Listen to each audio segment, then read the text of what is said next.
Hey YouTube, this is another in the series of my deconversion, this one being about me wanting to live forever and play with pandas. As a child, I really wanted to play with pandas and swim with dolphins. That was a dream. I really wanted to be emperor, but that's a fantasy. And the adults around me conspired to keep me blind to the difference for as long as they could. I saw the promises of 1975 fail, and my kingdom hall half emptied by that false prophecy. When I asked my parents about it, I was told Jehovah was testing the faithful, and the ones that had sensibly smelled bullshit suddenly went from beloved brother and sister to rotten fruit with selfish motives, never to be talked to again.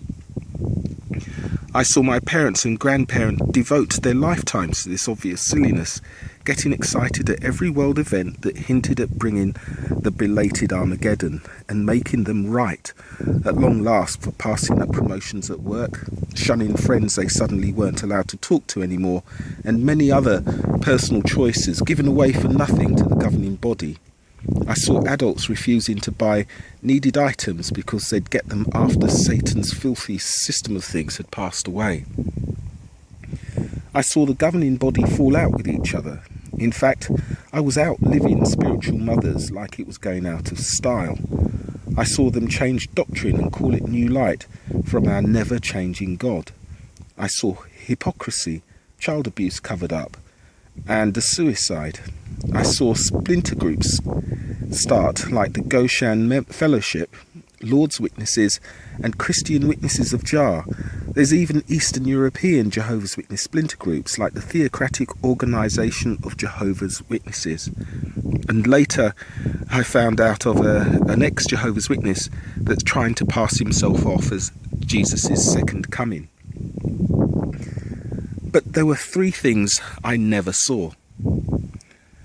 I didn't see anyone get the eternal paradise we were due after more than 100 years of governing body promises, despite the friends paying and paying, financially, in family lives, careers and basic human freedoms. I didn't see the end of the escalating demand for money and control, and I never saw content people pushing for their achievable dreams. Everything was about living in the paradise to come, whilst the brothers and sisters lived a mindless zombie existence, waiting for Godot at the beck and call of cruel overlords that even tell you how to dress, what films and music you can enjoy, how to spend your time, and how to make love to your partner. It was obvious that God wasn't coming, and there was absolutely no reasonable basis for the promises made.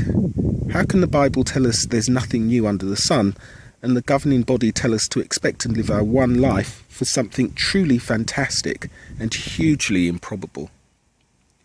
I also learnt I could make my own paradise, live a good and happy life, push for those achievable dreams, swim with dolphins, and leave the Jehovah's Witness fairy tales to the ineffectual dreamers for whom the inexplicable gift of life is wasted, burying their talent in the sand. I've said before, truth has a singular quality, many ideas condensing into one accepted and demonstrable fact on any discipline. But the Jehovah's Witness doctrine is a splinter from the earlier Millerite splinter, themselves a splinter of the Adventists.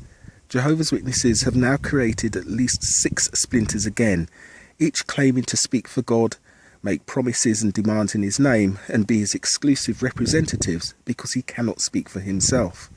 Isn't the scam transparent? There clearly is no reason to take the promise of Panda Bear World as anything other than a marketing unique selling point, but the governing body has no ability to deliver. It's a scam. They're tickling our ears. They really do hold us in contempt. Just look at the level of intelligence their dishonest publications are written to.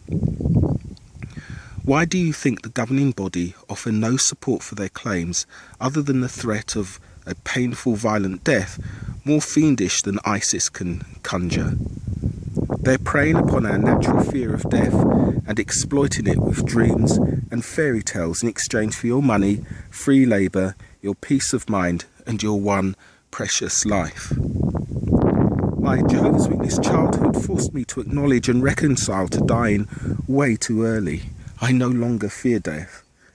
I'm okay with my short but ever so precious life, and I wouldn't agree to eternal life if I had to spend it on my knees constantly making Jesus happy.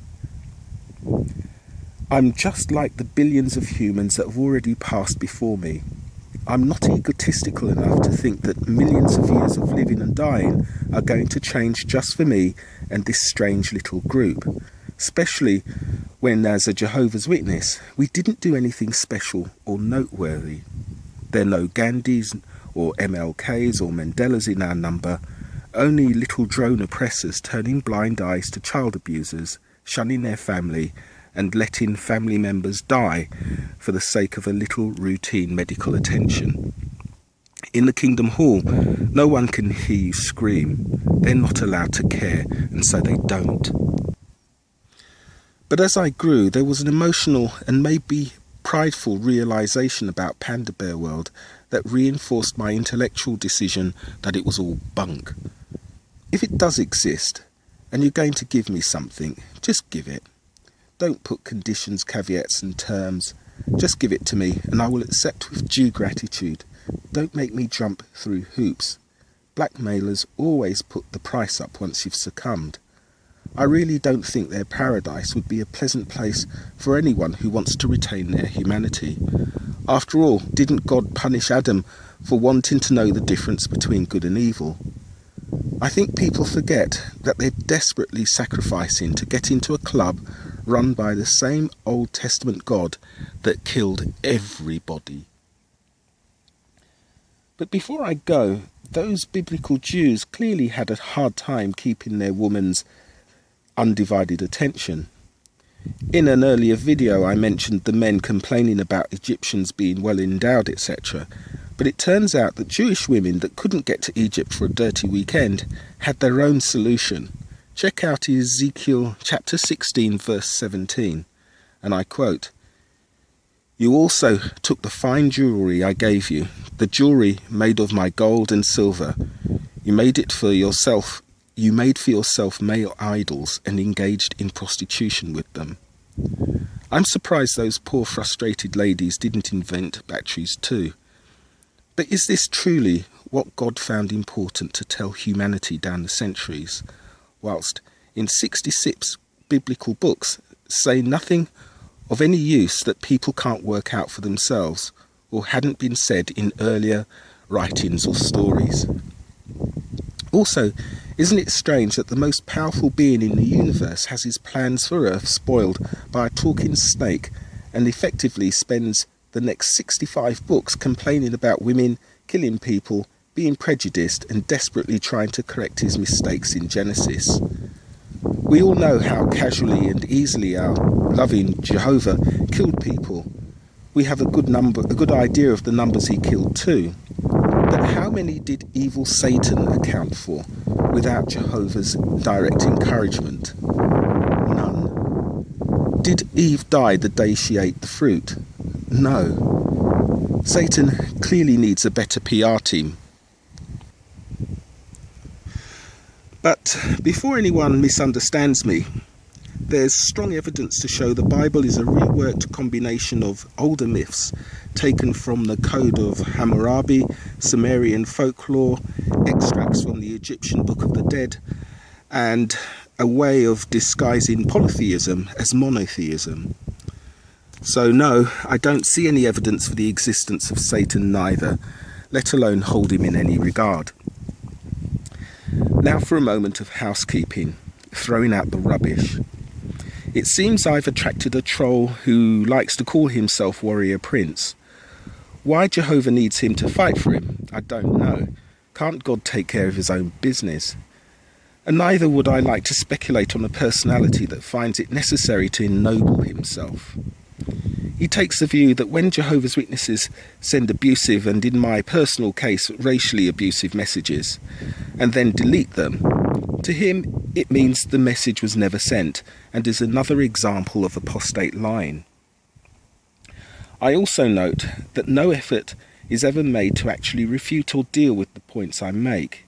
He only seeks to use the logical fallacy of poisoning the well and smear a person he knows, presents thoughtful videos that attempt to reach the mind and not the emotions of the viewer.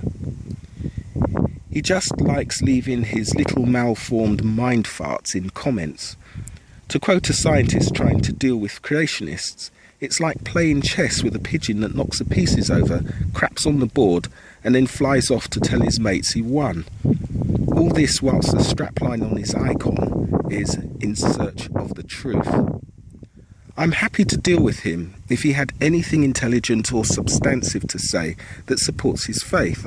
I enjoy intelligent debate, but clearly Jehovah's noble warlord has nothing of reason to present, and it indicates the fraud that is the claim to be the truth.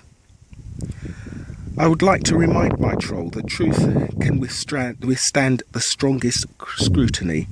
Truth doesn't require you to shun family if they have a different idea, because that wrong idea will be crushed in the presence of truth. Truth doesn't need someone to hide and throw excreta, then when simple evidence and reason would make truth shine. Truth is strong and requires no censorship or slurs to support it. You've given yourself a noble title, but your actions betray the high regard only you apparently hold for yourself. You clearly don't deserve that tall name when you act so low. Do you really think that if God was real, he'd thank you for supporting him with ordure on your hands and even more for brains? Now, before it's said that I'm resorting to ad hominem, I'm addressing him after he has shown himself not to be a serious actor, more of a court jester, long out of interesting material. And I repeat, I'll be happy to deal with him once he raises his discourse above that of the ape house. It's clear I'm not the only one he trolls, so he clearly has an interest in the ex-Jehovah's Witness community, and perhaps his behaviour masks a sympathy for us that he's not yet ready to face honestly, in the same way that the most vehemently and vicious anti-gay pastors and politicians are the ones we find doing blow with rent boys or getting caught in public toilets, whilst normal, reasonable society doesn't care either way and is happy to let people live their own lives. I hope you see, Warrior Prince, that I'm trying to help you raise your game and become a serious actor. I'm trying to help you become honest, so you're worthy of your title. When you are, we'll talk from a place of logic, reason, intelligence and civil debate. But till then, I'm deleting your clown-ass comments.